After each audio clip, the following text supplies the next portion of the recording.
Pemirsa, kita akan memasuki kabar nang Panambayan. Sebanyak 40 orang pelaksana kurban Idul Adha 1440 Hijriah dari berbagai panitia di 5 kecamatan di Banjarmasin mengikuti pelatihan merobohkan wan penyembelihan hewan kurban secara syar'i wan higienis. Pelatihan ini dalam rangka memberikan bimbingan teknis pemotongan hewan kurban sesuai syariat Islam wan kesejahteraan hewan. Ini kelamaan Pak biasanya.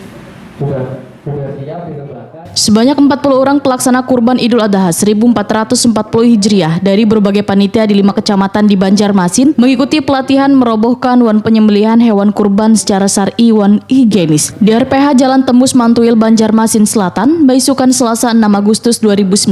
Pelatihan yang diselenggarakan Dinas Ketahanan Pangan Pertanian wan Perikanan Banjarmasin yang diikuti sebanyak 40 orang dari panitia ibadah kurban baik di masjid, musola ataupun di masyarakat ini dalam rangka memberikan bimbingan teknis pemotongan hewan kurban sesuai syariat Islam wan kesejahteraan hewan. Sebelum dilakukan praktek merobohkan hewan kurban, peserta pelatihan diberikan terlebih dahulu penyuluhan tentang tata cara merobohkan hingga menyembelih hewan kurban. Sebagai patokannya ini diarahkan kemana? Kalau yang ini satu orang bisa Pak? Ini tinggal tariknya. Ini tariknya harus kuat. Tapi ini harus kencang. Dan ini sampai kendor. Walaupun ini kada diikat lagi ya Bapak ya. Ini kalau sudah. Jadi penekanan saraf. Medika Veteriner Dinas Ketahanan Pangan Pertanian wan Perikanan Banjarmasin Dr. Hewan Anang Wijatmiko Waitakoni Prima TV memadahkan tujuan pelatihan ini adalah untuk mensosialisasikan wan memberikan pengetahuan juga keahlian dalam merobohkan hewan kurban. Pelatihan ini kada hanya pemberian materi tetapi juga praktik di lapangan. Karena merobohkan wan menyembelih hewan kurban itu harus ada tata caranya supaya baik wan benar, yaitu dibaringkan menghadap ke arah kiblat wan memastikan ikatan benar. Menurut Dr. Hewan Anang Wijatmiko, dalam menyembelih hewan kurban harus memperhatikan kesejahteraan hewan. Artinya hewan jangan sampai stres wan tersiksa, sehingga hewan yang disembelih itu nyaman, robohnya juga nyaman. Berikan bekal materi adalah teknik-teknik perbahan sapi kurban dengan metode satu tali. Jadi kita pakai metode barle, yaitu metode yang diikat simbolnya di punggung sapi 2 tempat. Jadi satu kali tarikan sapi akan rebah.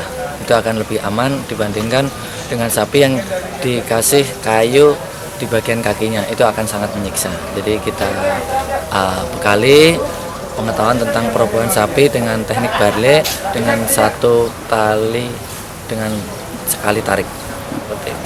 Apa yang supaya berhasil teknik ini tadi? Apa? Iya,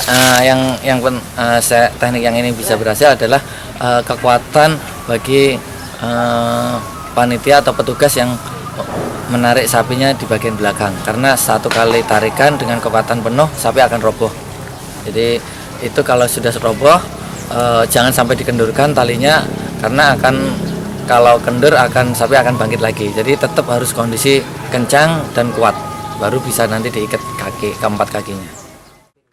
Sementara itu, Jamhari, salah seorang panitia kurban Masjid Al-Ummah Baruntung Jaya, Banjarmasin Selatan, mengaku sangat bersyukur bisa mengikuti pelatihan ini lantaran mendapatkan pengetahuan tata cara yang mudah merobohkan sapi kurban.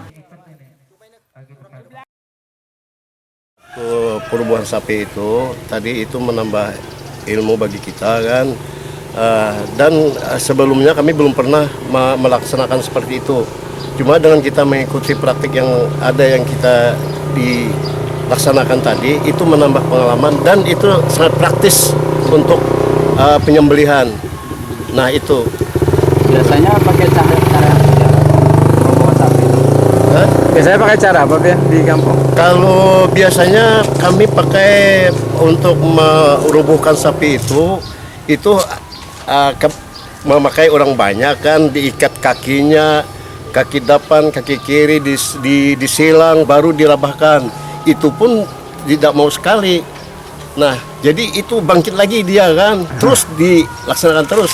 Kalau yang dipraktikkan dari dinas kehewanan di sini, itu lebih memudahkan dan lebih bagus lah, kadang menyiksa lah lawan hewan yang mau kita sembelih itu.